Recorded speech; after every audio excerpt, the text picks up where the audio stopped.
la base, le féminin, c'est pas mon sujet de prédilection. J'ai commencé à m'intéresser à l'affaire dite de Rennes-le-Château en 2006 à travers le tarot dit de Marseille et les Templiers.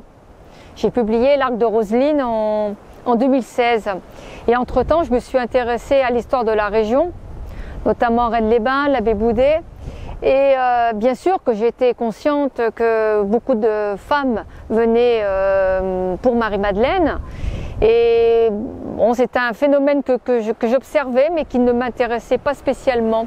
Jusqu'au jour où j'ai pris connaissance de l'existence d'une femme romaine, mais de Narbonne, qui n'est autre que l'épouse de Ponce Pilate, qui s'appelle Claudia Procula, ou plutôt Procula de la gens Claudia, ce qui signifie qu'elle vient d'une famille apparentée à la famille impériale, des Julius Claudiens.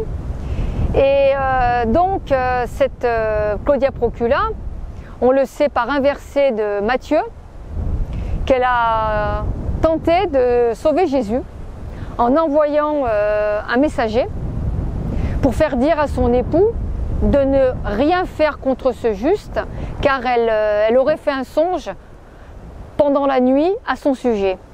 Or, un songe dans la tradition antique, ça signifie prophétie.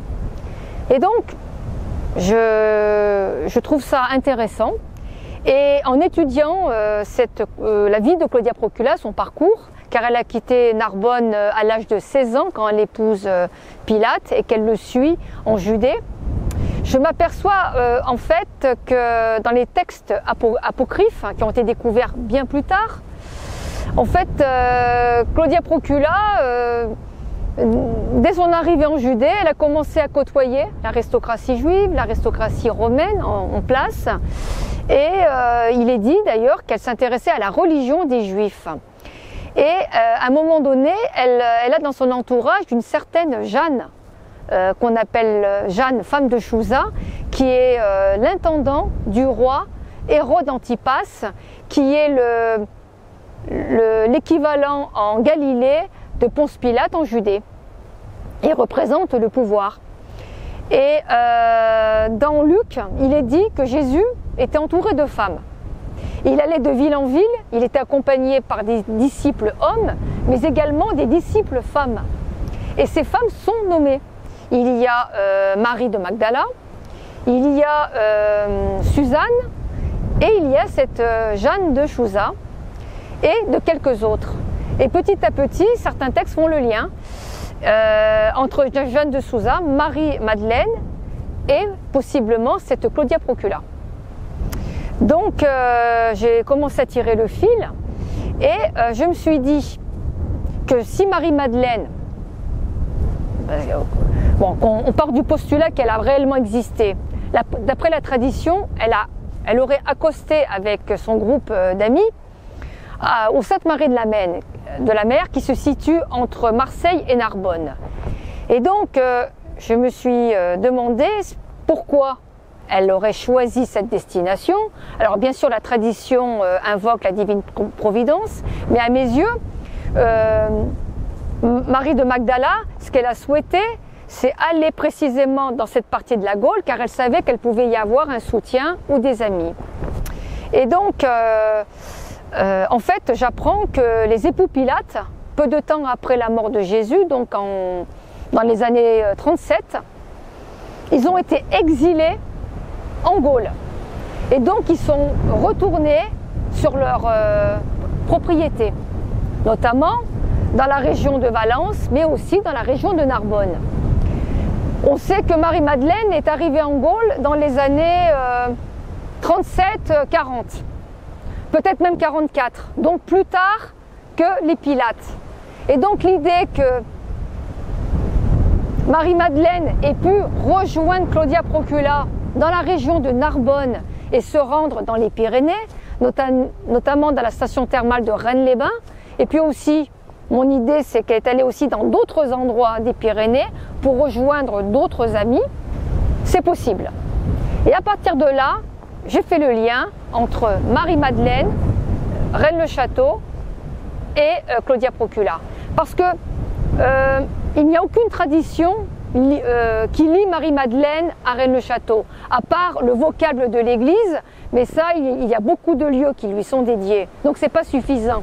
Il me fallait quelque chose, et peut-être que cette amitié, cette proximité spirituelle entre Claudia Procula et Marie-Madeleine a pu peut-être inciter Marie-Madeleine, en tout cas un temps, de séjourner dans la région du Razès. Après, attention, je ne dis pas que Marie-Madeleine, elle est enterrée là-bas, je ne dis pas que Jésus y est allé, ça je m'arrête là, parce que je suis ensuite attachée à la tradition provençale qui dit que Marie-Madeleine s'est quand même rendue à Marseille pour commencer à transmettre la spiritualité de Jésus, puis ensuite elle est allée en retraite spirituelle dans la Sainte-Baume. Pourquoi je dis ça? Parce que en Provence, on sent l'empreinte de Marie-Madeleine, beaucoup plus qu'ailleurs. Et notamment dans la grotte de la Sainte-Baume, où j'ai eu un profond ressenti à son égard. Par contre, ce qui est bien avec Rennes-le-Château, c'est qu'on se rend compte en étudiant les constructions et les rénovations de la Bessonnière, en fait, il a voulu illustrer, enfin, figurer Marie-Madeleine dans tous les aspects de la tradition. C'est-à-dire, on a une Marie-Madeleine ermite dans une grotte, dans l'autel, on a une Marie-Madeleine personnifiée par la tour du domaine, on a une Marie-Madeleine qui est en royauté sur le tympan de l'église et également sur la cloche de l'église. On a une Marie-Madeleine traditionnelle avec les 4 attributs iconographiques dans une statue à l'intérieur de l'église, le vase, les cheveux, le livre et le crâne. Marie-Madeleine, elle est partout. Et en fait, on se rend compte que la Bessonnière, il a voulu donc construire un sanctuaire à ciel ouvert dédié à Marie-Madeleine. Ça correspondait à l'époque, à la fin du 19e siècle, début 20e, à une résurgence de l'intérêt pour la Vierge Marie et Marie-Madeleine. Et ce qui est curieux, c'est que ça provient de prêtres, notamment du sud de la région, comme le père Lacordaire, qui a consacré beaucoup de temps et d'énergie aux recherches sur Marie-Madeleine. Également, il a participé à la rénovation du sanctuaire de la Sainte-Baume qui commençait à décliner. Et donc, en fait, le rêve de la Bessonnière est devenu réalité. Il y a des femmes du monde entier, mais vraiment du monde entier, Australie, Canada, États-Unis, souvent d'outre-Atlantique, qui viennent à Rennes-le-Château pour, à travers Marie-Madeleine, se connecter au féminin ancestral. Parce que Marie-Madeleine elle-même est la déclinaison d'anciennes déesses sumériennes, égyptiennes, jusqu'à la déesse mère. Alors, tu penses que ça, Saunière le savait, et qu'en renouvelant finalement le culte à Marie-Madeleine, il essaie de révéler ses anciens cultes empruntés au culte païen? Ce qui est sûr, c'est qu'il a voulu donner sa juste place à Marie-Madeleine, qui était un petit peu occultée. Bon, on sait que Marie-Madeleine est très importante parce qu'elle est le témoin de la résurrection et qu'elle est chargée par Jésus de transmettre ses enseignements spirituels. Mais ça correspond aussi à une époque. Il ne faut pas oublier qu'autour de Rennes-le-Château, à la même époque, même un peu avant, il y a eu d'autres sanctuaires qui ont été construits, notamment un en Ariège qui s'appelle le Boulou. Et le Boulou, je ne sais pas si tu es allé, bon maintenant il a été démoli en 1960, il a été dynamité même. Mais en fait on se rend compte qu'il y avait 2 grottes de même importance, une pour Jésus et une pour Marie-Madeleine. Après, il n'y a pas à proprement parler dans les rénovations de la Bessonnière l'idée que Marie-Madeleine ait pu avoir un enfant de Jésus. Ça, je ne le vois pas. Il a voulu lui rendre hommage. Ça correspondait aussi à une période troublée de l'histoire. Par contre, dans les rénovations, que ce soit dans l'église ou dans le domaine, on ne peut pas vraiment dire qu'il y a un message codé par rapport au fait que Jésus était marié à Marie-Madeleine, qu'ils ont eu des enfants. Ça a été ajouté en 1982 par l'énigme sacrée des auteurs britanniques Lincoln, Lee et Begent. Donc non, simplement il a voulu lui rendre sa juste place, celle d'apôtre et apôtre des apôtres. Et en fait, ce qui est intéressant, c'est qu'à l'époque, d'essayer de comprendre pourquoi les prêtres, notamment du sud de la région, ont beaucoup insisté sur Marie-Madeleine et aussi sur Claudia Procula.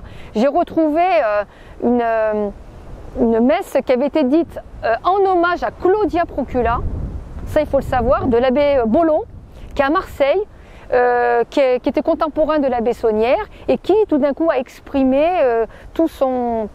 un hommage vibrant à Claudia Procula pour avoir tenté de sauver Jésus et d'être proche de Marie-Madeleine. Donc ce féminin autour de Jésus était connu, mais n'était pas mis en valeur. Voilà, donc on peut remercier l'abbé Saunière et surtout parce qu'il a fait de Rennes-le-Château un point de convergence et de fixation du culte à Marie-Madeleine et ce point de fixation a rayonné sur d'autres lieux plus traditionnels liés à Marie-Madeleine. Parce que ce soit Vézelay, que ce soit Saint-Maximin, c'était un peu des lieux de pèlerinage qui étaient un petit peu assoupis. Et ça les a, je dirais, ravivés. Maintenant, il y a beaucoup de tours qui sont organisés de femmes qui suivent un peu les traces de Marie-Madeleine.